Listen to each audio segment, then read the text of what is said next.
Hello बच्चों, स्वागत है आपका मेरे चैनल पे।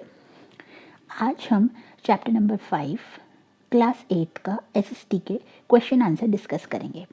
ठीक है, तो स्टार्ट करते हैं क्वेश्चन नंबर 1 से। What is mean by the term industry? Industry का मतलब क्या होता है? इंडस्ट्री का मतलब होता है इकोनॉमिक एक्टिविटी। इकोनॉमिक एक्टिविटी का मतलब क्या होता है कि जो भी एक्टिविटीज़, जो भी काम हम पैसों से रिलेटेड करते हैं उसे हम इकोनॉमिक एक्टिविटी बोलते हैं। और इंडस्ट्री में क्या होता है? Production of goods and extraction of minerals, यानी कि ज़मीन में से कोई मिनरल्स निकालना, फिर उसके बाद उसका प्रोडक्शन करना, ये सब इंडस्ट्री कहलाती है। अब एग्जांपल्स क्या हैं इंडस्ट्री के? जैसे कि आयरन एंड स्टील इंडस्ट्री, जिसमें हम गुड्स का प्रोडक्शन करते हैं। कोल माइनिंग इंडस्ट्री, जिसमें हम कोल को ज़मीन में से निकालते हैं। टूरिज़्म इंडस्ट्री, जैसे सर्विस प्रोवाइडर्स, यानी कि आप किसी को फैसिलिटीज़ देते हैं एक जगह से दूसरी जगह जाने पे, तो ये सारी इंडस्ट्रीज़ के अंडर ही आते हैं। ये एग्जाम्पल्स हैं इंडस्ट्रीज़ के। क्लियर है? नाउ क्वेश्चन नंबर 2 है, what are the main factors which influence the location of an industry? अब ऐसे कौन से फैक्टर्स हैं जहाँ पे जो इफेक्ट डालते हैं कि इंडस्ट्री किस लोकेशन पे होनी चाहिए? तो ऐसे बहुत सारे फैक्टर्स हैं, जैसे कि सबसे पहला अवेलेबिलिटी ऑफ लैंड। सबसे पहली चीज़ आप क्या देखेंगे इंडस्ट्री लगाने से पहले, कि आपके पास लैंड अवेलेबल है या नहीं। दूसरा, आप ये देखेंगे कि आपके वहाँ पर प्रॉपर सप्लाई वाटर का है या नहीं, क्योंकि भी वाटर के बिना तो कुछ भी पॉसिबल नहीं है। थर्ड है, आप ये देखेंगे कि आपके वहाँ पे इलेक्ट्रिसिटी पावर जो है इंडस्ट्री को चलाने के लिए प्रॉपर अवेलेबल है या नहीं। फोर्थ, आप ये देखेंगे कि मैन पावर अवेलेबिलिटी है या नहीं, यानी कि आपको जो भी लोग इंडस्ट्री में काम करने के लिए चाहिए वो वहाँ पर काम करने के लिए तैयार हैं। या दूसरी चीज़, वहाँ पर लोगों के पास अगर काम ना हो, आप ऐसी जगह अपनी इंडस्ट्री लगाएं जिससे कि वो आपकी इंडस्ट्री में आके काम करें। देन ट्रांसपोर्ट फैसिलिटी, आपको ये भी देखना है कि जो आप गुड्स प्रोड्यूस कर रहे हैं अगर आपको किसी और जगह पे वो पहुंचाने हो तो आपके लिए ट्रांसपोर्ट फैसिलिटी ज़रूरी है, आपको ट्रांसपोर्ट चाहिए पहुंचाने के लिए गुड्स को। Then market to supply products. Market to supply products का मतलब क्या है कि आपको ऐसी जगह पे अपनी इंडस्ट्री लगानी चाहिए जहां पर आप अपने प्रोडक्ट्स को बहुत इजीली सप्लाई कर सके। ऐसी मार्केट हो जहां पे आपके प्रोडक्ट को कुछ ना कुछ अहमियत मिले और वो आपके प्रोडक्ट्स को आगे आगे सोल्ड कर सके। ऐसी मार्केट एरिया में आपको अपनी इंडस्ट्री लगानी चाहिए। तो ये सारे फैक्टर्स हैं जो कि इंडस्ट्री के लोकेशन को इन्फ्लुएंस में लाते हैं। नेक्स्ट क्वेश्चन है, which industry is often refer to as the backbone of modern industry and why? अब ऐसी कौन सी इंडस्ट्री है जो मॉडर्न इंडस्ट्री की बैकबोन है, जिसके बिना इंडस्ट्री चल ही नहीं सकती, और ऐसा क्यों है? तो आंसर ये है कि आयरन एंड स्टील इंडस्ट्री जो है वो बैकबोन है मॉडर्न इंडस्ट्री की, क्योंकि जो भी टूल्स हैं, मशीनरीज हैं, इक्विपमेंट्स है या मटेरियल है कंस्ट्रक्शन के लिए, वो सारे आयरन और अलॉय से यानी कि स्टील इंडस्ट्री में ही मिलते हैं। अगर आपको इंडस्ट्री लगानी है तो आयरन एंड स्टील इंडस्ट्री से ही आपको सामान खरीदना पड़ेगा।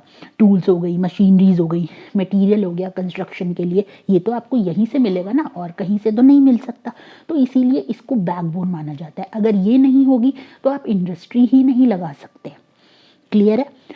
नेक्स्ट क्वेश्चन है, why cotton textile industry rapidly expanded in Mumbai? अब मुंबई में कॉटन टेक्सटाइल इंडस्ट्री जो है वो इतनी बढ़ती क्यों जा रही है, एक्सपैंड क्यों होती जा रही है?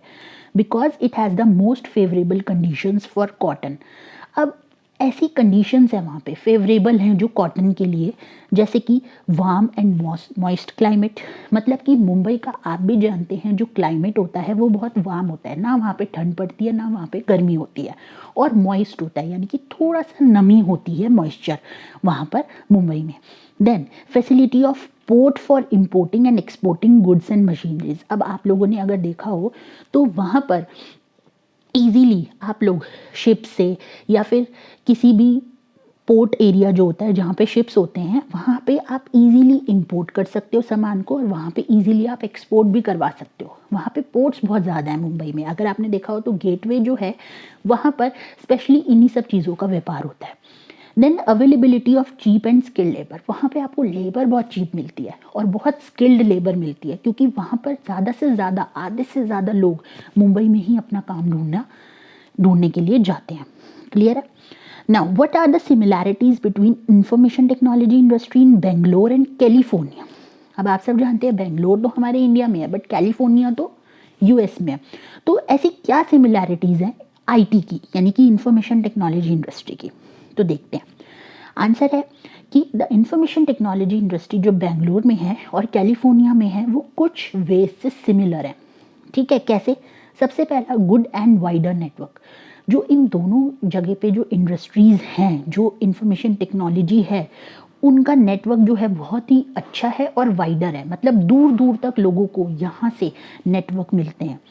हाई क्वालिटी एजुकेशनल इंस्टीट्यूशंस हैं यहाँ पर, कैलिफोर्निया में भी और हमारे बेंगलोर में भी बहुत हाई फाई एजुकेशनल इंस्टीट्यूशंस हैं जो बच्चों को बहुत अच्छी पढ़ाई करवाते हैं, प्लस एजुकेशन बहुत अच्छी दी जाती है। कंफर्टेबल टेम्परेचर है यहाँ पर, ऐसा नहीं होता कि बहुत ज़्यादा ही ठंड है या बहुत ज़्यादा ही गर्मी है, और हेल्दी एनवायरनमेंट है। वहाँ की जो हवा है वो बिल्कुल प्योर है और क्लीन है। अवेलेबिलिटी ऑफ मार्केट्स, और यहाँ पर ऐसी मार्केट्स अवेलेबल है जहाँ पर अगर आप चाहें तो अपनी टेक्नोलॉजी को पूरा एक्सपैंड करके लोगों तक अपनी नई नई टेक्नोलॉजी, अपनी नई नई टेक्निक्स को बता सकते हैं, जिससे वो इस्तेमाल करके पूरे वर्ल्ड वाइड उसको भेज सकते हैं। क्लियर है? नेक्स्ट क्वेश्चन है, tick the correct answer. Fort Gloster कहाँ पर है? फोर्ट ग्लॉस्टर कहाँ पर है? वेस्ट बंगाल में। नेक्स्ट है, which of the following is a natural fibre.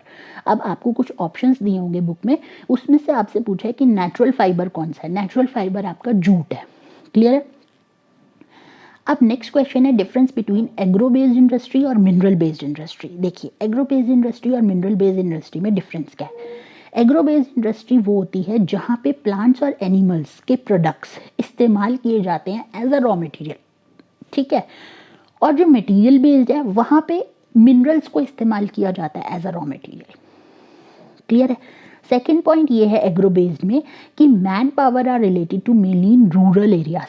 मतलब यहाँ पर जो एग्रो बेस्ड इंडस्ट्रीज होती हैं वहाँ पर रूरल एरिया यानी कि जो गांव के एरियाज होते हैं वहाँ के लोगों का ज़्यादा इस्तेमाल किया जाता है, और जो मिनरल बेस्ड इंडस्ट्रीज होती है वहाँ पे दोनों का इस्तेमाल किया जाता है मैन पावर का, चाहे वो अर्बन से हो चाहे वो रूरल से हो।